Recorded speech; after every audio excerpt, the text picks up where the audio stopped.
ഏറെ സന്തോഷമുള്ള ഒരു സായം സന്ധ്യയിലാണ് നമ്മളെല്ലാവരും ഒത്തുചേർന്നിട്ടുള്ളത്. ദേശീയ തലത്തിൽ ഇന്ത്യൻ നാഷണൽ കോൺഗ്രസ് നേതൃത്വം നൽകുന്ന ഇന്ത്യ മുന്നണിയിലും അതുപോലെ തന്നെ കേരളത്തിൽ ഐക്യ ജനാധിപത്യ മുന്നണിയുടെ ഏറ്റവും പ്രധാനപ്പെട്ട പോഷക സംഘടനയായി, ഞങ്ങളുടെ സഹോദര സംഘടനയായി പ്രവർത്തിച്ചു കൊണ്ടിരിക്കുന്ന ഇന്ത്യൻ യൂണിയൻ മുസ്ലിം ലീഗിന് അവരുടെ പ്രവർത്തനം പുത്തഞ്ചിറയിലും അതുപോലെ തന്നെ കൊടുങ്ങല്ലൂർ അസംബ്ലി നിയോജക മണ്ഡലത്തിലും കൂടുതൽ സജീവമാക്കുന്നതിനും ചടുലമാക്കുന്നതിനും കൂടുതൽ പ്രവർത്തനങ്ങൾ വ്യാപകമാക്കുന്നതിന് വേണ്ടിയുള്ള പ്രവർത്തന പരിപാടികളുടെ ഭാഗമായി പുത്തഞ്ചിറയിലെ മുസ്ലിം ലീഗിന്റെ ഏറ്റവും പ്രധാനപ്പെട്ട പ്രവർത്തന മേഖലയായ കുന്നത്തേരി സെന്ററിൽ പുത്തഞ്ചിറ പഞ്ചായത്ത് കമ്മിറ്റിയുടെ ഓഫീസ് ഉദ്ഘാടനം ചെയ്യുന്നു എന്നറിഞ്ഞതിൽ വളരെയേറെ സന്തോഷം ഈ അവസരത്തിൽ രേഖപ്പെടുത്തുകയാണ്.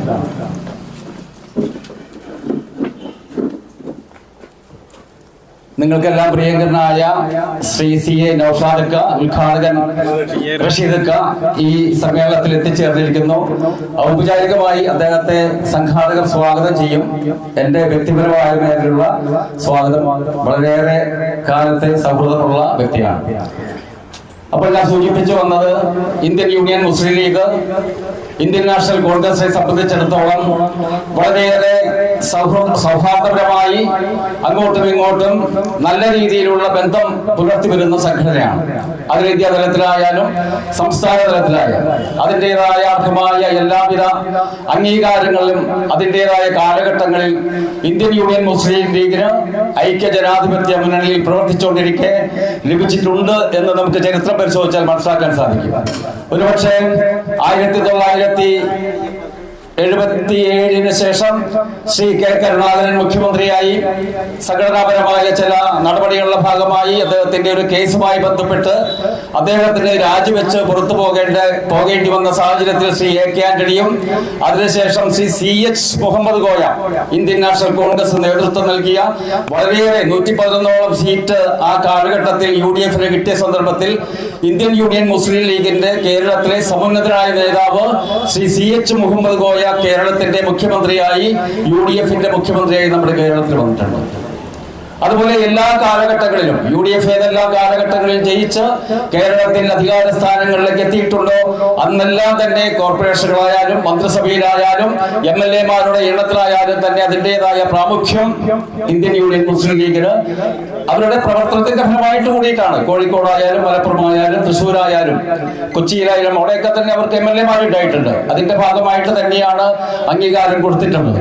അതുപോലെ തന്നെ ഞാനിത് നിസാറിന്റെ ഉദ്ഘാടനവുമായി ബന്ധപ്പെട്ട് നിസാർ 2 ദിവസം മുമ്പ് വിളിക്കുമ്പോൾ പുത്തഞ്ചിറയിലെ ഇന്ത്യൻ യൂണിയൻ മുസ്ലിം ലീഗിന്റെ കഴിഞ്ഞകാല പ്രവർത്തനങ്ങളെ കുറിച്ച് ചെറിയൊരു ഓർമ്മയിലേക്ക് വന്ന കാര്യങ്ങൾ 1-2 കാര്യങ്ങൾ മാത്രം സൂചിപ്പിച്ചുകൊണ്ട്, നേരത്തെ ഇവിടെ മണ്ഡലം സെക്രട്ടറി നൗഷാദ് വാളിയോട് സൂചിപ്പിച്ചു AM അലി സാഹിബ്. അദ്ദേഹം 1978 ഈ പുത്തഞ്ചിറ പഞ്ചായത്തിൽ 9 സീറ്റ് മാത്രമുള്ളപ്പോൾ, നമ്മുടെ അഷഫക്കയുടെ പ്രിയപ്പെട്ട പിതാവ് 9 സീറ്റ് മാത്രമുള്ളപ്പോൾ പുത്തഞ്ചിറ ഗ്രാമപഞ്ചായത്തിൽ ഇന്ത്യൻ നാഷണൽ ലീഗിന്റെ പേരിലല്ല മത്സരിക്കുന്നത്. ഏറ്റവും ആദ്യം അദ്ദേഹം മത്സരിക്കുന്ന സ്വതന്ത്രനായിട്ട് നമ്മുടെ ഈ പഞ്ചായത്ത് ഓഫീസ് സ്ഥിതി ചെയ്യുന്ന കുന്നത്തേരിയൊക്കെ ഉൾപ്പെടുന്നതായിട്ടുള്ള 3-ാം വാർഡിൽ ഇന്ത്യൻ നാഷണൽ കോൺഗ്രസിന്റെ അന്ന് ഔദ്യോഗിക സ്ഥാനാർത്ഥി UDF, അന്ന് UDF-ന്റെ ഒരു സംവിധാനം ഇല്ല സത്യത്തിൽ പറഞ്ഞാല്, അത് നമ്മുടെ AM മുസ്തഫ സാഹിബായിരുന്നു. അദ്ദേഹം കോൺഗ്രസ് സ്ഥാനാർത്ഥിയായിട്ട് മത്സരിക്കുന്നു. സ്വതന്ത്രനായിട്ട് നമ്മുടെ AM അലി സാഹിബ് മത്സരിക്കുന്നു. കോൺഗ്രസ് പാർട്ടിയുടെ തന്നെ അന്ന് 2 റെബൽ സ്ഥാനാർത്ഥികൾ അന്നുണ്ടായിരുന്നു. ധാരാളം റെബലുകളുള്ള ഒരു കാലഘട്ടം. 4 പേര് കോൺഗ്രസുകാരും 3 പേര് LDF-കാരും 2 സ്വതന്ത്രമാരും. അതിലൊരാള് AM അലി സാഹിബും 2 6-ാം വാർഡിൽ നിന്ന് മത്സരിച്ച് 78 ചരിത്രമാണത്. PK കുമാരൻ. ആ PK കുമാരനും AM അലി സാഹിബിനെയും ഇടതുപക്ഷം പിന്തുണയ്ക്കുന്ന സാഹചര്യത്തിലാണ് അദ്ദേഹം പ്രസിഡന്റായിട്ട് വരുന്നത്. പക്ഷെ അദ്ദേഹം പ്രസിഡന്റായി വന്നതിന് ശേഷം ഉള്ള ഒരു കാലഘട്ടം 91-ലൊക്കെ അല്ല 82-ല് കെ കരുണാകരൻ മുഖ്യമന്ത്രിയായിട്ട് വരുന്ന കാലഘട്ടത്തിൽ ഇന്ത്യൻ യൂണിയൻ മുസ്ലിം ലീഗുമായി ബന്ധപ്പെട്ട് പുത്തഞ്ചിറയിൽ ഒരു യൂണിറ്റ് സ്ഥാപിക്കുകയും അതിന്റെ പ്രവർത്തനങ്ങൾ ആരംഭിക്കുകയും ചെയ്തിട്ടുണ്ട്. അതിനുശേഷം അദ്ദേഹം തന്നെ പഞ്ചായത്തിലേക്ക് മത്സരിച്ചില്ലെങ്കിലും ഒരു തവണ സർവീസ് സഹകരണ ബാങ്കിൽ ഡയറക്ടർ ബോർഡ് മെമ്പറായി വന്നിട്ടുണ്ട്. ഇന്ത്യൻ യൂണിയൻ മുസ്ലിം ലീഗിന്റെ നേതൃത്വത്തിൽ ശ്രീ A.A. മുഹബാരിക്ക പഞ്ചായത്ത് സൊസൈറ്റി സഹകരണ ബാങ്ക് മെമ്പറായിട്ട് വന്നിട്ടുണ്ട്. പിന്നെ ഒരു കാലഘട്ടം ഇന്ത്യൻ യൂണിയൻ മുസ്ലിം ലീഗും കോൺഗ്രസുമായി അല്ലെങ്കിൽ UDF-ഉമായി അധികം ബന്ധം സ്ഥാപിച്ചില്ലെങ്കിൽ തന്നെയും ശ്രീ P.I. നിസാർ അതിന്റെ നേതൃത്വം ഏറ്റെടുത്ത കഴിഞ്ഞ 10 വർഷക്കാലം നിസാറിന്റേതായ അംഗീകാരം നമ്മുടെ UDF സംവിധാനവുമായി ബന്ധപ്പെട്ട് ഗ്രാമപഞ്ചായത്ത് മെമ്പറാവാനായിട്ട് സാധിച്ചു.